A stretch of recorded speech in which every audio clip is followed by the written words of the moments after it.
পরিচালক রায়হান রাফি নিজেকে খুব পণ্ডিত মনে করেন নাকি?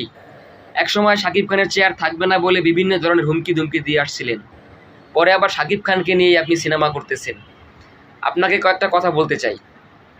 আসলে শাকিব খানের সিনেমায় কোনো নায়কের কেমিও থাকার কোনো প্রয়োজন হয় না। তারপরও আপনি নিশোকে নিয়ে শাকিব খানের সিনেমায় কেমিও নিয়ে আসতেছেন। আসলে এটা শাকিব খানের সাথে বেইমানি করতেছেন, সাকিবিয়ানদের সাথে অন্যায় করতেছেন। আগে শাকিব খানের সামনে প্রকাশ্যে ওই নায়ককে ক্ষমা চাইতে বলেন, লাইভে এসে মিডিয়ার সামনে এসে শাকিব খানের সম্পর্কে যে বাজে বাজে কথাগুলো সে বলছে প্রিয়তমা মুক্তির সময়, সেই কথাগুলোর জানি সে ভুল ত্রুটি স্বীকারোক্তি সে দেয় মিডিয়ার সামনে, সেরকম একটা সাক্ষাৎকার তাকে দিতে বলেন। তাছাড়া আমরা সাকিবিয়ানরা কখনোই তাণ্ডব সিনেমায় নিশোকে আমরা গ্রহণ করব না।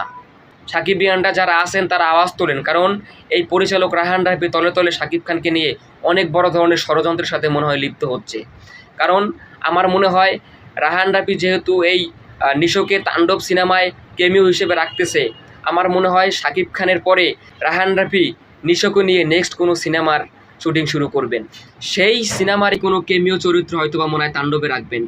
তো আপনি যদি এরকম পণ্ডিত হয়ে থাকেন, আপনি যদি এতটা বুঝে থাকেন, তাহলে ভাই আপনার আসলে শাকিব খানকে নিয়ে সিনেমা করার কোনো দরকার নেই।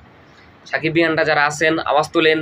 আমরা নিশো বাদে আর যত নায়ক আছে, যে নায়কই আছে, আমরা সমস্ত নায়ককে শাকিব খানের সাথে গ্রহণ করব, কিন্তু কোনো বেয়াদবকে আমরা শাকিব খানের সিনেমায় গ্রহণ করতে রাজি না। ঠিক আছে?